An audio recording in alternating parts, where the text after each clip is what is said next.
Welcome to the Electric Playground. We've got my two favorite treasure hunters today in the rundown. Plus, mankind gets divided in a new Deus Ex game.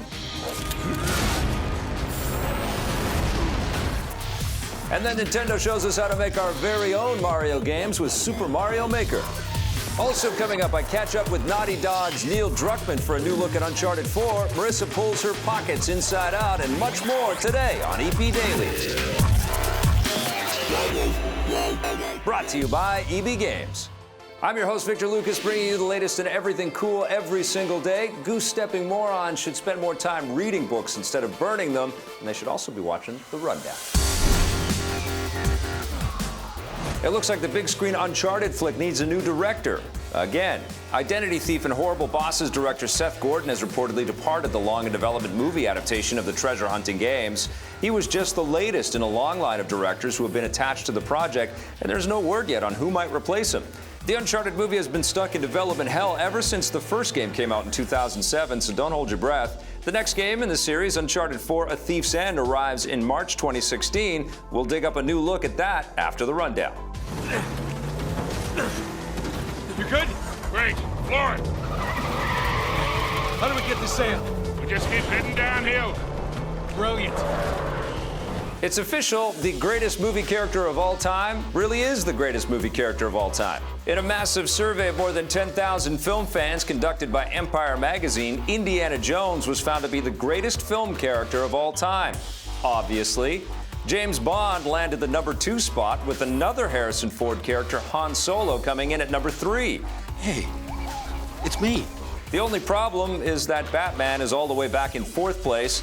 A similar Empire poll from 2008 had Dr. Jones in the 6th spot, so it looks like his popularity has increased in recent years. That might make Disney want to hurry up and deliver a new indie movie sooner rather than later. Meet me at Omar's. Be ready for me. I'm going after that truck. Oh. I don't know. I'm making this up as I go. And that's why EP is your number 1 source for the most important information that you will need all day long. Here's my pal Marissa Roberto Hi there. to help us discuss these very, very big topics, including the fact that Harrison Ford is definitely the best actor that has ever lived, ever in the history of humankind. This has given you so much validation. Yes. I can't even. He's been gloating all day because of this. I can't Indiana even. Jones number 1. All right, so these people clearly just hacked into your computer. They saw all of the things that you search in your life. That's pretty much my search engine. And exactly. Now, obviously, Indiana Jones, my favorite character, but I think, you know, culturally, these characters resonate for many, many years. I just feel like they really stick with people, right? Because Indy stuck with you for so long. I just did Machu Picchu, and there was a guy dressed up as Indiana Jones as he was doing it, and the tour guides were saying, guys always dress up as Indiana Jones when they're in Peru. It's just a thing that happens. I think what's happened now, too, is that there's been enough time between these indie movies that you start to have a nostalgic kind of vibe for it. And Harrison Ford doesn't seem to slow down. I mean, the guy crashes his plane and then he's up flying a helicopter. Still kicking it. You know, he's such a badass. I love it, and good results right there. Everybody was correct that voted there. All right, now let's talk about the Uncharted movie, which is topical because if we did Indiana Jones in today's time, he would be Nathan Drake. But this movie, I don't know. It seems to be the curse of the Uncharted movie is that this should be the name of the movie. It should be. The curse of getting this movie made. Let's fix this problem, Sony, because we want that Uncharted movie. All right, it's time to move on. We have got, and speaking of Uncharted, we've got our Best of E3 awards to give out, and Uncharted 4 won one of those. It's a lot to take in, kid. Where do I even start? This is how I was when I was watching the Uncharted 4 demo. The entire thing is riveting and amazing. This is the creative director at Naughty Dog that's bringing this award-winning at E3 video game. It's absolutely stunning. How do you feel right now? How's the reception and the response been? It's been surreal. You know, you work on this thing so hard. I think I was talking to you about it. It's like you're so close to it. At some point you lose perspective and you're like, I still think it's good. All we can do is like tweak and polish. And then you bring it out here and you hear the reception. You see how people are excited to see Nathan Drake again. And it's awesome to share that with the team that's been working so hard. Since Uncharted 3, Nathan Drake, who's this modern treasure hunter, thief, criminal, has retired. He's settled down with Elena. And then this brother that he's thought has been dead for many years shows back up in his life. And through events that I don't want to get too much into, pulls him back into this world. And Nate feels like he has to do this thing. But as you're seeing in this demo, He's not only has to do it, he's having fun. Like, even though it's like there's so much danger and explosion, but in the stylized reality of Uncharted, this is what he does. This is what he lives for. He's an adrenaline junkie, and you get to see in this, compared to the other demos we show, you get to see the fun banter. Sullivan's back, and at the end of the demo, you get to see Elena's back as well. It's good to see you're alive, little brother. Come on. We got a treasure to find. How old is he supposed to be? Early 40s. So he's coming up there. That's one of the things that we like about the series. Like, each game stands on its own, but there's also an evolution of the characters. They're not the same people you saw in the first Uncharted. They've been growing up. Their bond has been getting stronger and tested, and now you're seeing a man that's kind of getting older and has to start really choosing between the passions of his life and their relationships. Nate, come on. Take us through some of the opportunities that working on the PlayStation 4 allows for this franchise. It's clear that it's expansive and it goes off in tons of different tangents, and it's absolutely breathtaking. But technologically, what are you guys able to do now that you've always wanted to be able to do? Well, obviously there's just a graphical fidelity we've never been able to hit. So just you're seeing all these physics objects, so many destructibles. That comes back into gameplay because the cover is so dynamic now, and you have to constantly be on the move. Everyone out of the way!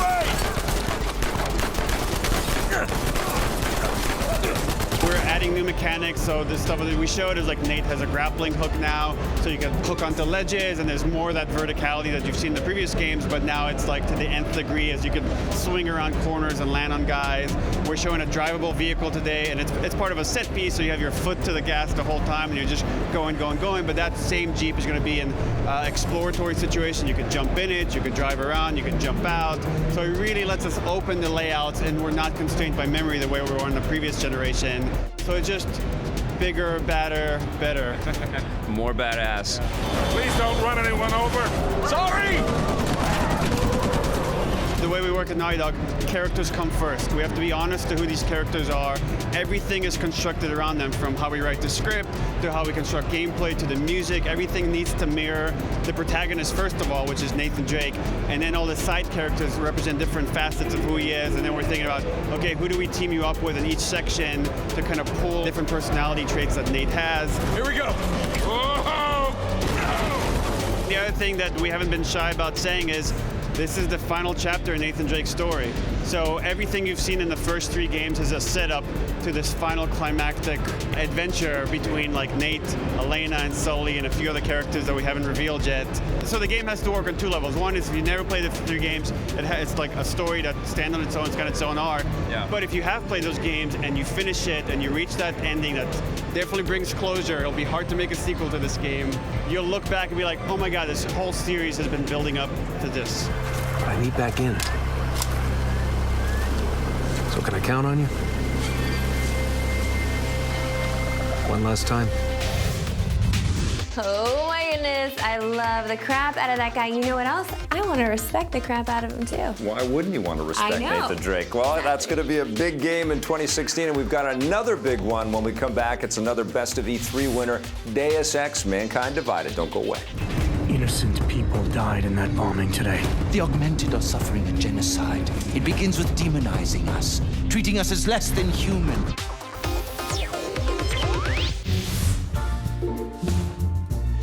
EP's mobile coverage is brought to you by Gameloft, makers of Dungeon Hunter 5, which you can play for free on iOS and Android right now. Inside Out is in theaters now, and of course with the movie comes a little freemium game you can pick up on the App Store. This is called Inside Out Thought Bubbles. Whoa, this is gonna be amazing!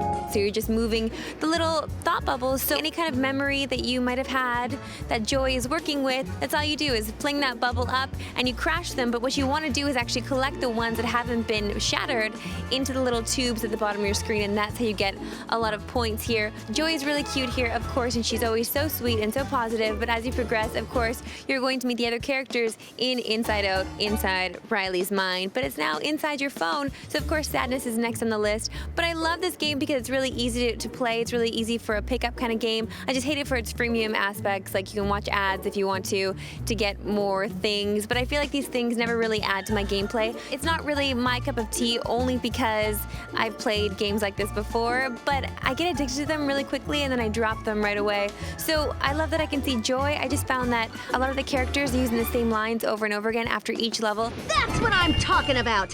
And also dancing about. That gets really annoying, but if you're looking for something to play in the doctor's office, why not a little Inside Out thought bubble? It's free, and I'm giving it a 7 out of 10. It's always nice to get an extra dose of joy in your day. Now let's move it right along because we've got the next in our Best of E3 games. It's Deus Ex: Mankind Divided. Take it away, Jose.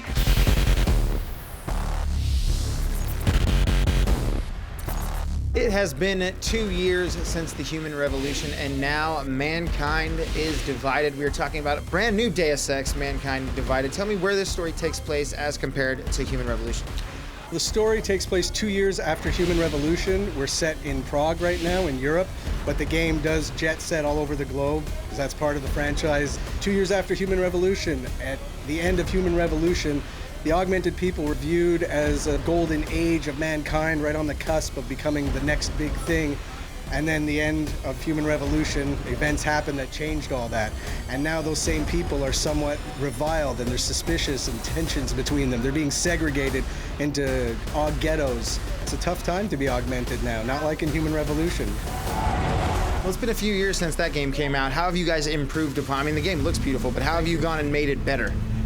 We'll start with the Dawn engine. We got a whole new engine which gives us all kinds of possibilities. The environments are much richer. You can see there's a lot more verticality to the level design, which we didn't see a lot of in Human Revolution for technical reasons. Sure. Those are out the window now. Combat is much more visceral. If you'll remember, in Human Revolution, the stealth was kind of up here and the combat was a bit below, like the love, just the technical issues again, those are gone. And now you see tons of stuff being dynamic, papers flying, objects blowing up. The bark system, the AI system is much richer. We've doubled the amount of auditory feedback for the player. So yeah, just everything. More augmentations for Adam to use. You actually see the NPCs using their augmentations in the game now. We've taken all the recipe that was working and, if you will, augmented it and made it better. Obviously, making everything else better, you still have Adam Jensen. How have you gone and made him better? He's really kicking it right now. He's been really empowered. He's got all new tools and augmentations in his abilities. You saw he got the Tesla gun arm, which is like a non-lethal taser that lets you target up to 4 enemies at the same time. We've got the nano blade that can impale and pin enemies. You can also take out enemies with the nano blade. It's an explosive projectile, so if enemies are in cover, you can target an area just behind them and take them out.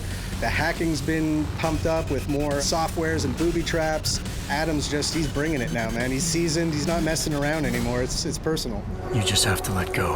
One of the things I like about the game is how approachable it is when trying to explore the world itself. You can go about it being stealthy, sort of a run and gun. Is it challenging building a world that can be approached in so many different ways? It's definitely challenging because you got to account for all kinds of different things and think like a player of all different type of styles. How's this guy? What if this guy does this? What if they stack 15 refrigerators on top of each other and then blow them up? You have to think of everything.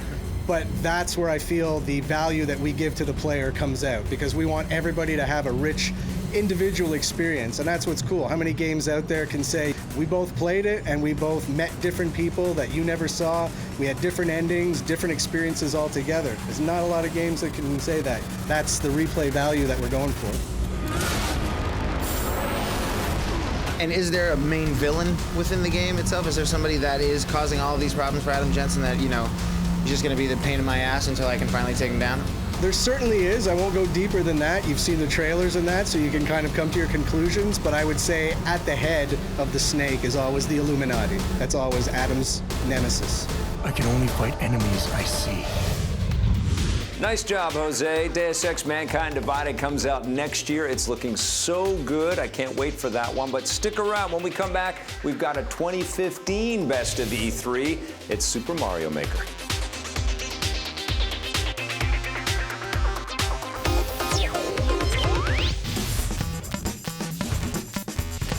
Contrary to popular belief, and usually mine, every Sonic game after the Genesis titles didn't actually suck. Case in point, here was actually a good one for the DS, which will play just fine on your 3DS. It's called Sonic Rush, and the reason why this works is because even though they've got three-dimensional polygons that are representing all of the characters, including our beloved Sonic in this game, it's really a throwback to the classic Genesis game design and speed. This game was all about insane speed, and of course it used both screen screens of the DS, or now your 3DS, effectively and in a fun way. You've got boss fights, you're battling Dr. Eggman. There's a 2-player competitive racing mode in here as well. And really what this proves is that if Sega doesn't drift too far away, no pun intended, from the Sonic model that they created with the original games, they can create some really fun stuff. Sonic Rush is definitely a buried treasure and definitely one to go and find for your 3DS. I love how Vic is pulling out some love for the DS. Nice one, buddy. Now let's move along to the next in our Best of E3 games. This one is all about Mario. He's making some cool things. This is Super Mario Maker, and it's me.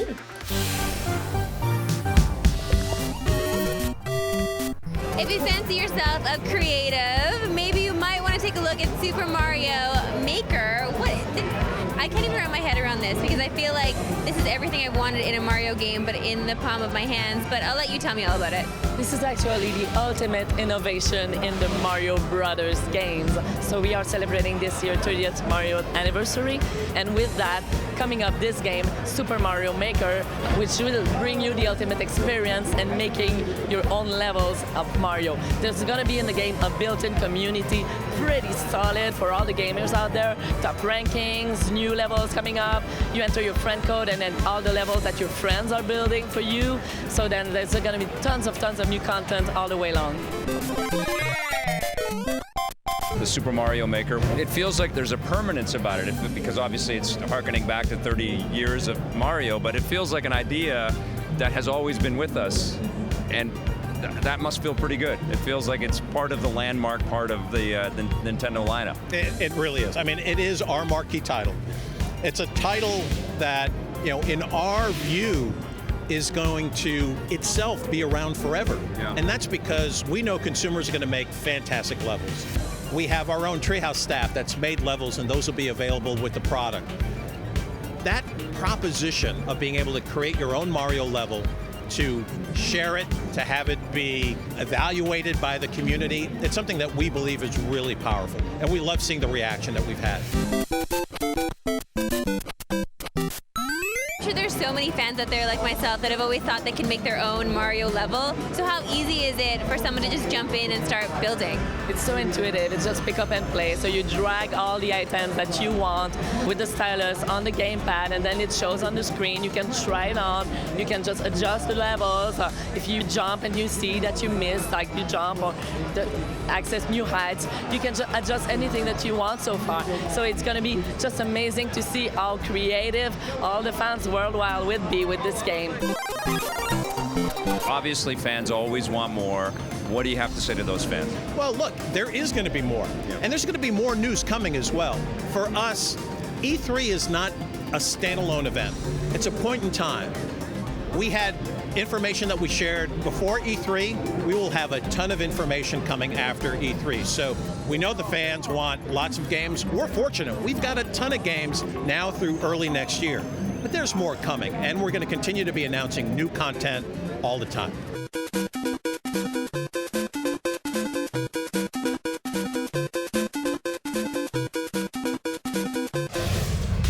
Super Mario Maker comes out this September. What a great way to honor the legacy of Mario. Stick around. We've got the Twitter question of the day right after this.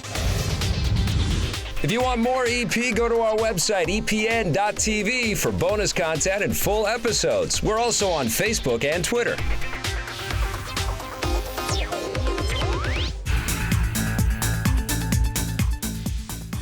Welcome back to the Electric Playground. It's time for our Twitter question of the day. This one's from our old pal, Blake Siefkin, who actually works for us, spoiler alert. He's asking, who had the better Quicksilver, the Avengers, I guess the Age of Ultron, or X-Men Days of Future Past? He's talking about the movie versions. Excellent question, Blake, as always. X-Men version, for sure. Yeah. He had the most personality. Are you kidding me? He didn't have an accent that was driving me crazy either. It was so much fun. Yeah. It was really, really clever. The effects were incredible. I think that the Quicksilver and the Avengers kind of squandered. I mean, the effects and what he could do wasn't that cool. Well, there was a lot of other stuff happening in the Avengers, although there was a lot of stuff happening in X-Men as well, and they still seemed to balance it a little more, or at least gave Quicksilver a lot more time. Bingo. Yeah. In X-Men, that Quicksilver bit stood out. In Avengers, Quicksilver could have disappeared. And in fact, spoiler alert, he kind of does. All right, if you got another question for us or you want to get caught up on the shows, go to epn.tv. We got more coming for you in the next episode of EP Daily, including a look at the new game For Honor. Thanks for watching. Bye. EP would like to thank its sponsors, Nintendo, Xbox. Instead of trying to think about my next set of moves, I'm paying attention to what you're doing. I'm watching your stance, and I'm trying to outguess you and figure out where you're going to be open so I can attack. And that creates a whole new dynamic. That is the way that warriors really feel when they're fighting, right? And then that tension of we're fighting and we're locked on and this is really intense, and then, oh God, one of your friends is coming, because it's a 4v4 environment, right? It's a multiplayer environment. And that tension between that kind of focus and then needing to keep your eyes on the rest of the field is also something that's very new, and that's what we're building our game around. I like that. I also like the fact that it is 4v4. That's exciting to me, but does that mean I have 4 different character classes? Because I only see 3 behind me. So each of these factions, our knights, our Vikings, our samurai, each of these will have multiple heroes that you can choose from. Each hero has a weapon, has a suit of armor, and a fighting style. And they're all different. Here on the floor at E3, we have our first hero, the Warden, who is a longsword fighter. He's got heavy armor on, so that creates a very particular kind of play. And you're going to have a choice to make about all these different types of characters that you'll be able to fight in the future. Where are we in time? Are you basing this off of anything in history? Is this your own lore? So this game, we really wanted to base it on the Knights and the Vikings and Samurai that you know. I've learned that when I ask people, Knight, Viking, or Samurai, people really are choosing about their values. They're telling you what you value. People who like Knights tend to be about protection and being a defender, and so the cool gear. People that say Viking, they're about freedom and expression, and right? People who choose Samurai are usually about mastery, control, and mastery of their weapon and themselves and the battlefield. So it's a great question. It's sort of a great lens to ask you, what kind of warrior are you?